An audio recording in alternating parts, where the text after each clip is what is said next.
Rapidísimo, nada más le recuerdo que la entrevista ya está en todas nuestras plataformas, por supuesto en nmas.com.mx, en VIX, la puede ver. Dura 57 minutos con Donald Trump. Enrique Acevedo, buenos días. ¿Qué tal, Daniel? Tocayo. Tocayo, ¿cómo estás? Me gusta estar con ustedes en la mañana. Todo nuestro. Cuéntanos, ¿cómo estuvo primero, digamos, la experiencia de llegar, encontrarte con Donald Trump en Mar-a-Lago, todo lo previo a la entrevista?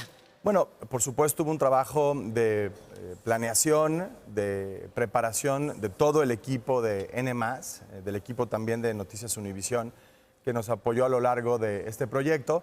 Y me parece que en ese sentido es un reconocimiento de la entrevista a las audiencias de Televisa Univisión, por supuesto en México, pero también en los Estados Unidos, la importancia que tiene esta audiencia en el panorama político del proceso que se lleva en ese país en 2024 y por supuesto la importancia que tiene la voz de los hispanos, de nuevo, más allá de la geografía nacional, para políticos como Donald Trump.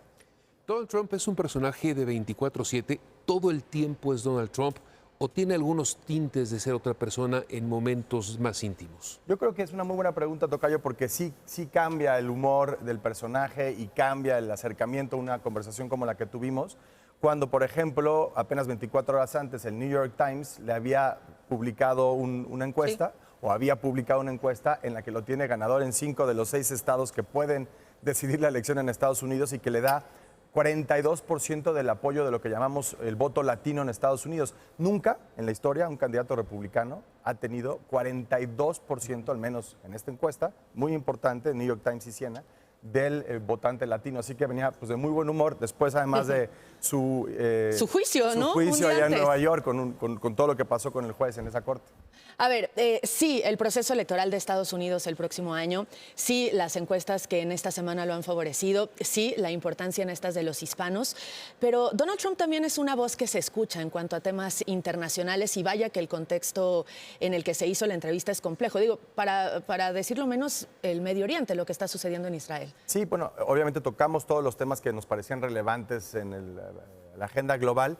El conflicto entre Israel y Hamás, le preguntamos por Netanyahu, le preguntamos por el rol que debe tomar Estados Unidos en la región, si debe tomar un papel protagónico en la región. La verdad es que me sorprendió que fue muy medido, fue conciso en sus respuestas cuando hablamos de temas de política exterior.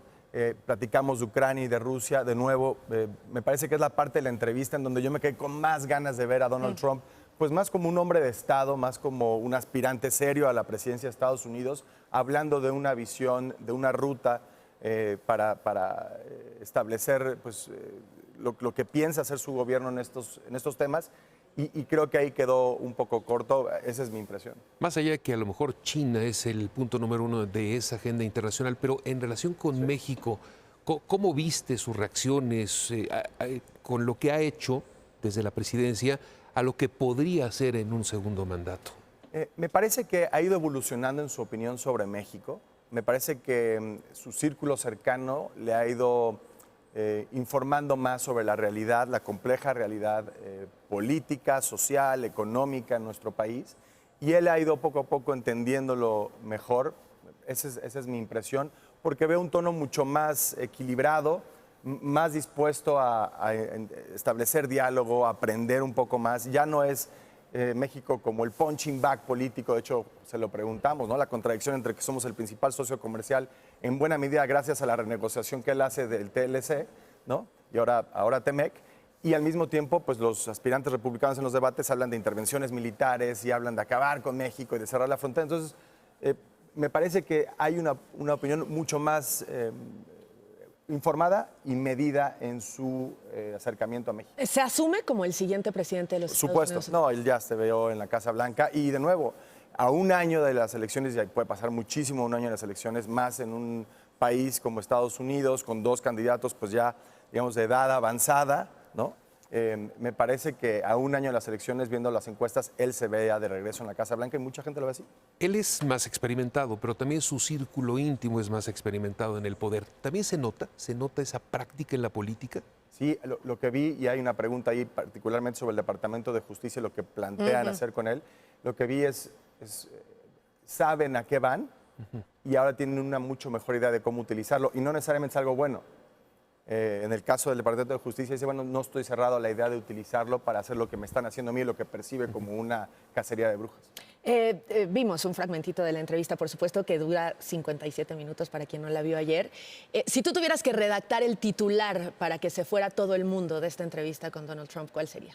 Pues sería Donald Trump se ve en la Casa Blanca un año de la elección, a poco menos de un año de la elección. ¿Sí? Y así habla y desde esa posición de poder y de autoconfianza, es como vimos al Muy él. Muy él, pero mucho más, tal vez eran las encuestas, tal vez fue que estábamos en su terreno y tal vez fue que lo dejamos hablar, que yo creo que es algo que hemos perdido, la capacidad de escuchar. Hay una expectativa de que lleguemos a interrogar, a imponer, a reaccionar todo el tiempo y esta idea de pues, escuchar activamente, pero escuchar se había perdido y él se sintió escuchado, me parece, en la entrevista. ¿No le preocupan los republicanos? ¿No le preocupan los demócratas? ¿Qué crees que sea el punto que le puede angustiar a Trump en ese camino de regreso a la Casa Blanca? Me parece que la principal preocupación de Trump sí son sus problemas legales.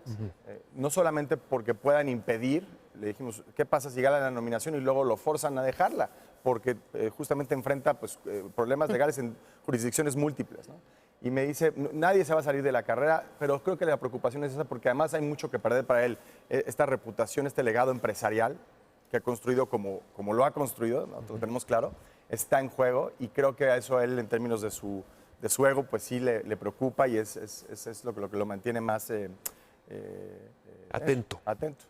Gracias, Enrique, por haber estado aquí. Contrario, Invítanos a ver la entrevista o invita a quienes no la vieron. Por supuesto, pues son, como dice Daniel, 57 minutos de la entrevista con Donald Trump a través de nmas.com.mx y en nuestra aplicación VIX. Usted juzgue con las respuestas y la información que ahí tiene en la entrevista. Enhorabuena, Enrique, enhorabuena por esta exclusiva mundial, un esfuerzo de Univisión Noticias y N+. Muchas gracias. Gracias por venir a Gracias, Tocayo. platicarnos de ella. Gracias,